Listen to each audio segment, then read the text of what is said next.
guests, interested members of the public, friends. Today's discussions are part of the Foundation's wider efforts to facilitate debate and discussion on matters of public importance, with a special focus on the political economy of democracy and development and its salient implications for Africa's quest to defeat dire poverty and to respect the freedom and equality of citizens in an intellectually rigorous environment unburdened by formality. I would like to welcome you and thank you on behalf of the Mallas Zenawi Foundation for convening today to deliberate over a matter we believe is consequential to the fate of our country. Ethiopia's acceptance of the policies collectively referred to as the Washington Consensus or neoliberalism comes at a time when the potency of the ideas behind this thinking has been considerably weakened. The last decade has proven conclusively that what these policies offer, not just developing aspirational democracies like Ethiopia, but developed nations with advanced democracies such as the United States and Britain, is, to use an old-fashioned term, a dead end. This was highlighted by the scholar Francis Fukuyama, who at a lecture held in Addis argued, and I quote, "The crisis and the rethinking of development that happened after 2008 has led to a resurgence of interest in the developmental state. If you look at some of the Democratic candidates like Elizabeth Warren that are trying to run for president next year, the developmental state or more active state is definitely on the agenda."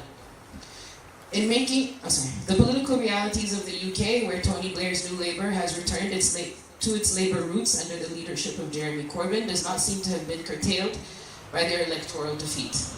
The Blairites and centre-leftists are facing difficulty regaining an ideological stronghold. And centre-leftists are facing difficulty regaining an ideological stronghold would suggest that the neoliberal consensus will not come back. In the UK too, the state is back in mode. In making this statement and others like it, Fukuyama concedes that the end of history has ended. And he also concedes that the reintroduction of class as a unit of analysis and the state as an imitable and perhaps the only effective tool that citizens possess as protection against the oppression of large multinationals and what is popularly now being termed the 1%. While there may no longer be ideological debate amongst the communist and capitalist bloc, the debate between types of capitalism is stronger than at any time since the birth of neoliberalism. What is being debated is what type of capitalism is actually conducive to capitalist growth and accumulation. Further confirmation of the state's utility is of course provided by the relative economic, social, and political stability witnessed by a China set to change the structure of the global economy and with it the global balance of power. So what does this mean for us in Ethiopia? If we were to accept Fukuyama's lecture as a eulogy for developmentalism, yet one more declaration of its death in Ethiopia, we would also have to accept his eulogies for neoliberalism.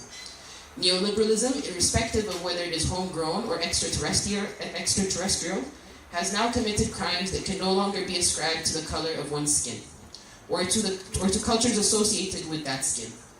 If its failures in Africa over the last 40 years were not demonstrative enough, the crisis in the West is.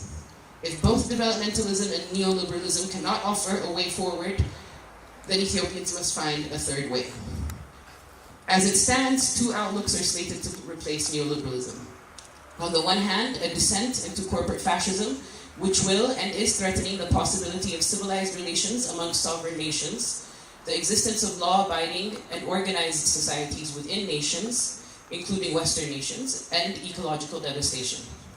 On the other hand, the creation of an economic model that can account for and overcome both the inequality disintegrating our societies and the environmental catastrophe that threatens our survival as a species. A third way must be found for Ethiopia and the rest of the world. Indeed, an understanding of the relationship between the environment and development was, I believe, a fundamental strength of an EPRDF we have buried along with developmentalism.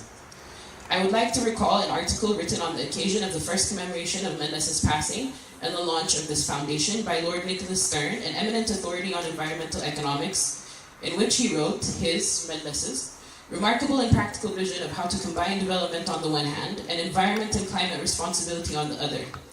He saw clearly that if we fail on one, we fail on the other, and far from being competitive, they support each other. His lessons and legacy on environment and development provide fundamental guidance for Ethiopia, Africa, and the world. Such a model is being championed by the global left through the Green New Deal. Having said that, I would like to add that my disposition towards my father and his achievements, generally speaking, is humble, but that my role in the foundation obliges me to throw a few complimentary words his way. I'd like to share these complimentary words with the generation of the Ethiopian student movement that not only raised the nationalities question, but also raised their fists and in the same breath as they declared land to the tiller, declared go home Yankee. A fundamental strength of this generation, in my opinion, is their understanding of knowledge production as a political process through which one can reimagine and remake the world at the service of reimagining and remaking Ethiopia. To conclude my remarks, I would like to say that the aim of our meeting today is hopefully to catalyze many more conversations on what should be the matter at hand.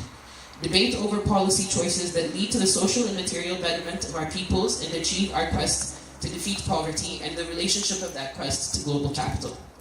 The second point is, I think, made more vivid by the fact that we are preparing to commemorate our forefathers' victory in the Battle of Adwa. It is my sincere hope that this generation, my generation, will not secede a sovereignty that no previous generation of Ethiopians has seceded. Thank you.